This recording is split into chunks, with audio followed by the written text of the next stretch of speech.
немістер америкалықтарға қарағанда андай показной позитив көрсетпейді. Жұмыс іздеуге арналған виза бар. Әртүрлі жолдар бар келудің. Питон жақсы деп ойлаймын. 2 айда жұмыс тауып алдым да. Программисттің өмірінде қандай қызық болады дейсіз. Күшті пляжы бар, сол жақта күшті демалып, қолға түсетін ақша шамамен 3000 евро деп айтуға болады. Гриль жасайтын жерде бар. Көбінесе мен офисқа бармаймын. Жасайтын затым тамақ. Кейбір тамақтар даже Қазақстаннан даже арзан болып келеді. Берлин мен үшін өте әртүрлі адамдардың тұратын жері. Бұл Германияның ең такой қызық қаласы. Әртүрлі адамдар жиналған. Негізі бір 20 шақты жыл бұрын Берлин өте арзан қала болатын, сондықтан бұл жаққа деген мысалы творчествоға жақын адамдар көп келетін деген сияқты. Мысалы даже кварталдар болатын, ол жақта деген адамдар ақша төлемейді арендаға.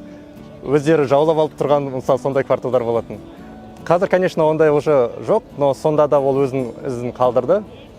Қазірге дейін Берлин өте басқа Германияның қалаларына қарағанда өте айрықша қала.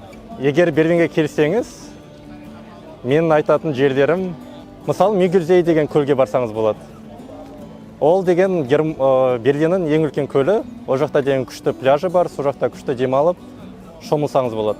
Тағы бір жақсы баруға баратын жер, это Грюневальд деген үлкен парк бар. Сол жақта мысалы велосипед тепсеңіз, өте керемет локация. Ішінде деген грунтовка да бар, асфальт та бар, әртүрлі жерлермен жүрсеңіз болады. Содан кейін жақсылап велосипед тепкеннен кейін, мысалы қасында да пляждары бар. Үлкен өзен да, сол жақта күшті шомылып алуға да болады мысалы.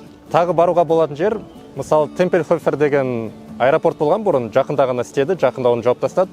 Қазір ол аэропорт түгелімен ашық алаң қылып тастады. Сондықтан сіз деген бұрын взлетно-посадочная полоса болған жерлермен жүрсеңіз болады. Ол жақта мысалы гриль жасайтын жерде бар, сол жақта гриль деп жақсы демалуға болатын жер. Шетелде жұмыс істегісі келетін адамдарға беретін кеңесім, ең бірінші ағылшын тілін білу, наверное. Ағылшын тілін білу, сол келетін мемлекеттің тілін білу. Және де әртүрлі жолдар бар келудің. Мысалы,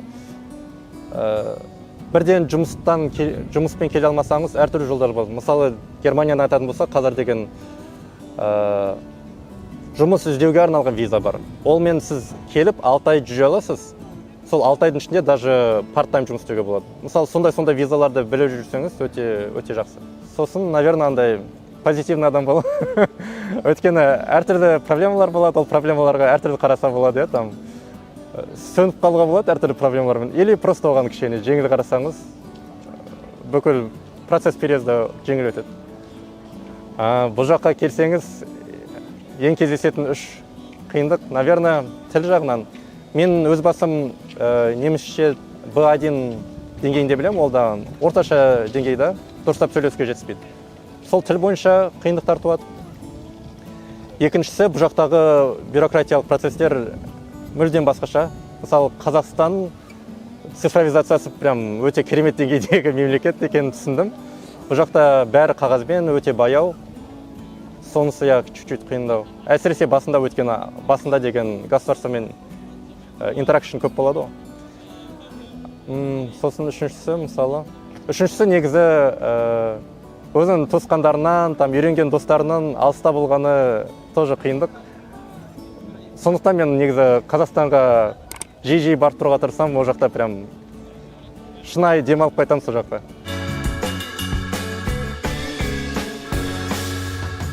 Мен ойлаймын, бұл жақтан Қазақстанға апаратын ең бастапқы байлығым, ол бұл жақта жинап жатқан тәжірибем.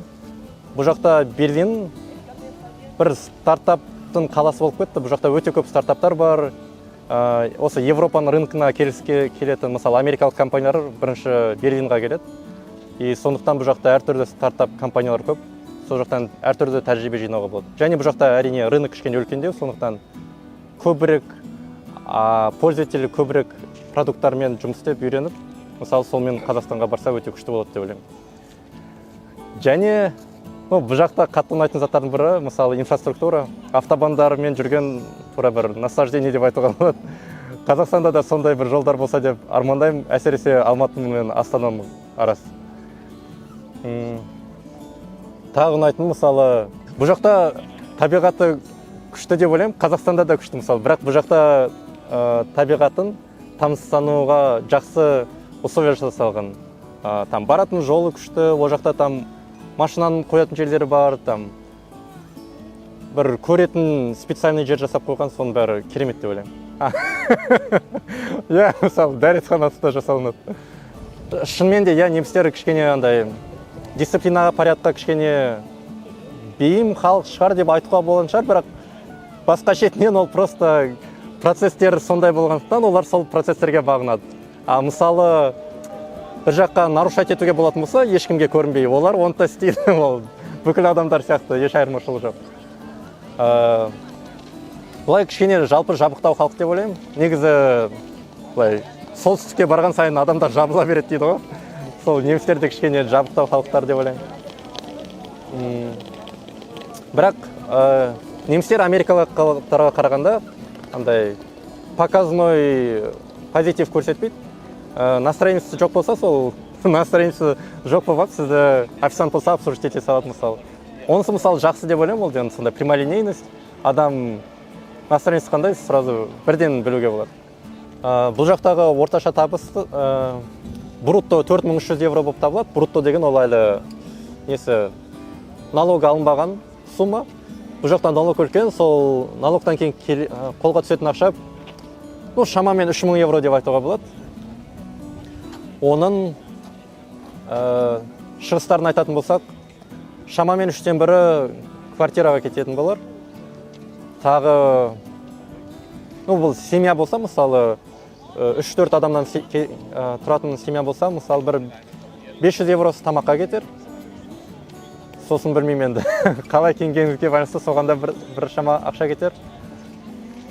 Негізі бұл жақта мен байқауымша продуктылар, тамақ болсын, техника болсын, Қазақстандағы бағалармен шамалас келеді. Кейбір тамақтар даже Қазақстаннан даже арзан болып келеді. Бірақ не қымбат, ол услуга өте қымбат. Мысалы, машинаны сынып қалса, машинаны жөндеу деген өте қымбат, үйде ремонт жасау өте қымбат. Хоть мысалы, кейбір таныстан бар, мебель жинауға адам шақырады, ол деген. Бұл жақта өйтіп бай адамдар ғана істей алады.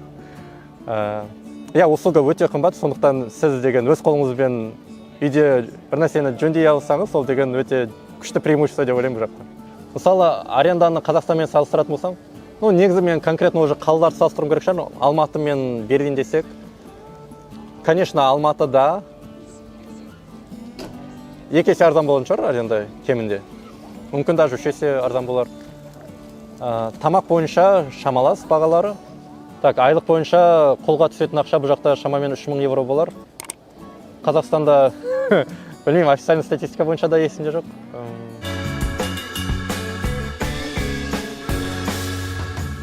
Берлинда қазақ болу өте қызық, себебі біздің әлбетіміз азиатский ғой, сондықтан бізді орысша біледі деп ешкім ойламайды. Сондықтан бұл жақта Германияда жалпы, әсіресе Берлинда орыс тілділер өте көп кездеседі, сондықтан олардың анау әңгімелерін естіп қойса да. Енді Қазақстан туралы айтсақ, бұл жақта көп халық Қазақстан туралы көп біле бермейді. Әрине Қазақстан туралы білетін адамдар бар, олар деген Қазақстаннан біраз адам көшіп келбеді ғой. Сол жақтан бұл жақта постный переселенецтер бар, Қазақстаннан келген. Бірақ жалпы, мысалы, қызық зат болды, мен деген жұмысқа келгенде, ол деген кішкентай компания болды. Бір 50 шақты адам ғана жұмыс істейді, оның бір 6-7 ғана программист. Сол 6-7 программистің біреу қазақ болып отыр. Бұл жақта жалпы қазақты кездестіру бір талай зат, компанияға болу деген ол вообще. В общем, мен жұмысқа алып жатқанда бір кезде айтып қалады. Негізі бізде тағы бір қазақ бар дейді. Мен деген сразу келдім. Мен ойлаймын, осы сол 2 қазақ болып жұмыс істеп, қазақтың жақсы жұмысшы екенін көрсетіп кеттік деп айтсам артық болмас. Қазақстаннан қандай заттарды Германияда енгізетін едім, менің қолымда болса. Мысалы, цифровизацияны точно әкелетін едім. Қазақстанда мен цифровизация жағынан қазір ең керемет мемлекеттердің бірі деп санаймын. Бұл жақта бюрократиялық процестер өте баяу жүреді. Оны деген электронды, мысалы, бір күнде жасалынатын зат жасауға болатын еді. Одан басқа, мысалы, ол менің культуралық бэкграундыма байланысты шығар. Мысалы, бұл жақта үлкен кісі транспортқа кірсе, оған орын беру деген особо жоқ.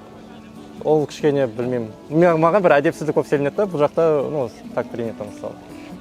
Үшіншісі, мен ойлаймын, біздің Қазақстандағы адамдар өте ашық, кішіпейіл, адамдармен оңай қарым-қатынасқа кіре беретін адамдар деп. Бұл жақтағы адамдар біраз дистанция ұстауға тырысады, және де мысалы жалақысын сұрау деген ол деген бір өте информация оны тек жақын достарына ғана айтады. Жақында мысалы Европарламентқа сайлау өтті ғой. Бір неміс баладан сұрап едім, кімге қандай партияға голос бердің деп. Ол деген, ал Досжан, сен енді өте қиын сұрақ қойдың дейді да. Бұндайды бұл жақта сұрамайды дейді да.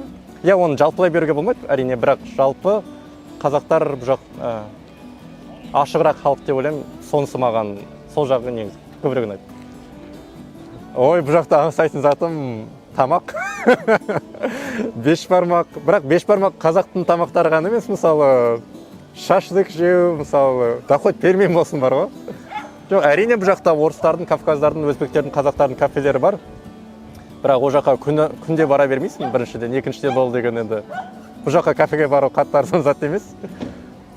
Сол тамақтан аңсаймын, және де Қазақстанда менде өте көп таныстарым бар, туысқандарым бар, солармен сөйлесуді де аңсаймын деп айта аламын.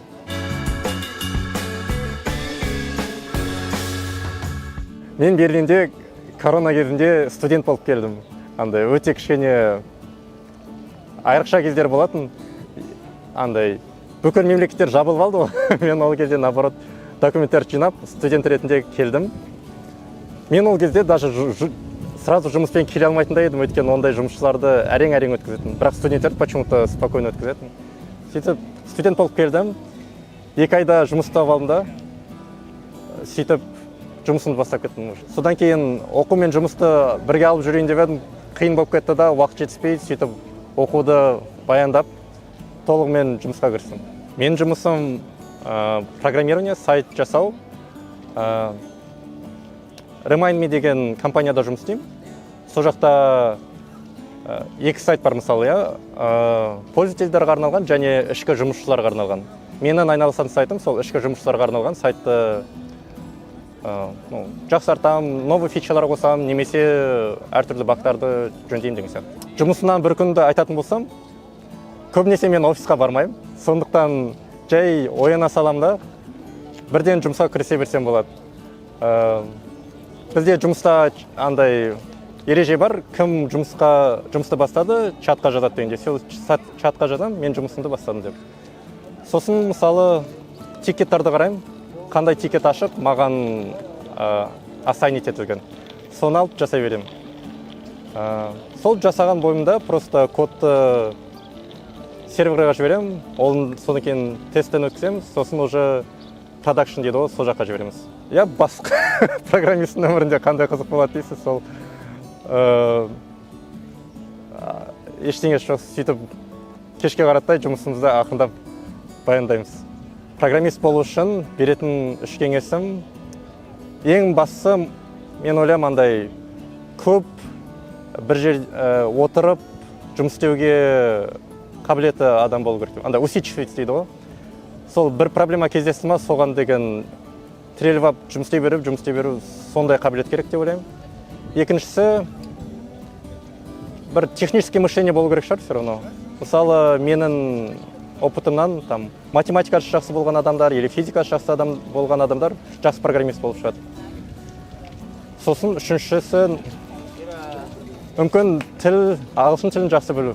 Өйткені бүкіл қазір алатын информация ағылшын тілінде, жұмыстың бәрі де ағылшын тілінде, сондықтан қай тілден бастауға кеңес беретін, мысалы Python жақсы тіл деп ойлаймын. Өйткені Python андай синтаксисі жеңіл, және ол бойынша материал өте көп, және оның әртүрлі библиотекалары бар да, сол библиотекаларды қолдана отырып, мысалы оны аналитиктарда қолданады. В общем, программированияның көп саласында қолданатын күшті тіл. Одан ары қаратай жетілдіремін десеңіз, мысалы Java өте керемет тіл деп ойлаймын. Java өте ескі, өте андай корпоративный тіл. Сондықтан оны мысалы банктерде көп қолданады. Сол Java-дан жұмыс табу оңай деп ойлаймын, және андай үлкен корпорацияларда көп қолданылған жақсы жұмыс табуға жақсы тіл деп ойлаймын.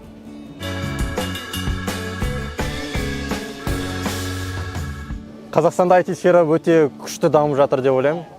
Және де Қазақстан, мысалы, Украина сияқты көп продукттарды Қазақстанда жасап, сыртқа сатуға болатын керемет қала деп ойлаймын. Өйткені деген Қазақстанда образование күшті, адамдардың жұмыс істеу культурасы дейді ғой, ол да күшті деп ойлаймын. Және де әзірше жалақы қатты үлкен емес.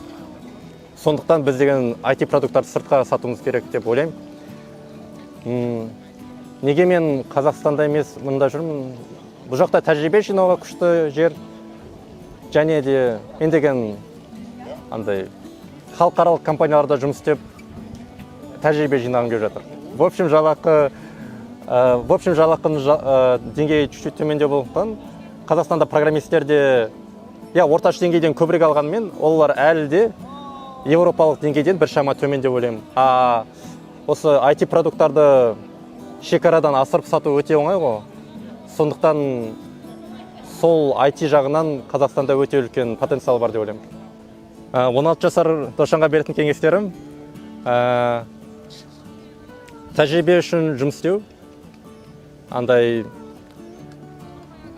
қызық проекттер бар компанияларға жұмысқа кіруге тырысу. Сол бірінші беретін советім. Екінші беретін өзіме советім 16 жастарға: soft skills деген ол өте керек зат. Сіз деген қанша керемет программист болсаңыз да, soft skills жетіспесе, потенциалыңыз біраз аздау болып қалады. Сондықтан soft skill, адамдармен жақсы қарым-қатынаса білу, кіммен қалай сөйлесе білу, соның бәрі өте керемет зат деп ойлаймын. Соны жетілдіре берсеңіз өте күшті болады. Сосын үшіншісі, денсаулығыңды жас кезінен сақта дейді ғой, сол айтарым. Спортпен, әуесқой спортпен әрқашан жаттығуға болады. Ол деген бізге берілген өте керемет мүмкіндік деп ойлаймын, оны әрқашан қолдану керек деп ойлаймын. Өзім Алматыданмын, физматта оқыдым, сосын КБТУ-да оқыдым. КБТУ-дан кейін өзімнің веб-студиямды аштым. Сол веб-студияммен 1 жылдай жұмыс істедім. Сосын Казкоммерцбанк деген банкте жұмыс істедім. Сол жақта мен деген өте үлкен компанияда жұмыс істеудің тәжірибесін алдым. Сосын мен ақырындап фриланс жұмыс істеп бастадым. Сол фриланстан келетін ақша мен жалақымды асырған кезде жұмыстан шығып кеттім да, толығымен 4 жыл америкалық стартаптарға жұмыс жасадым. Кішкентайынан программист болуға армандаған сирек адам шығармын. Кішкентай кезінен программист болуға талпынатынмын. Ол кезде программист дегенді особо елдер білмейтін да, ондай бұншама дамып кететін ешкім ойлағанда жоқ. Сол кездерінен бері программист болғым келіп жүрген адам. Мен үшін бақыт деген адамның өз-өзінің мақсатын біліп, сол мақсатына жүретін жолда болуы. Келесі 5-10 жылда Дошан өзінің IT компаниясын ашып, ол IT продукттарын тек Қазақстанда емес, но и Европаның, Американың нарықтарында сататын компанияның жүргізушісі болса, сол менің арманым. Бағдарламаның соңында Қазақстандағы мен танитын адамдарға, Қазақстанда ғана емес, бүкіл осы жер шарында тұрып жатқан мені білетін адамдарға сәлемді жолдаймын. Әсіресе мен ата-анама рахметімді айтып, сәлем жолдағым келеді. Көріп жатқан көрермендерге де мыңда бір рахмет. Егер бір ойластырып жатқан заттарыңыз болса, соларды жасауға қымсынбаңыз, энергияңызды салыңыз. Және де бір затқа достаточно энергия салынса, оның бір нәрсе өсіп шығатын ықтималдығы өте жоғары болады деп ойлаймын.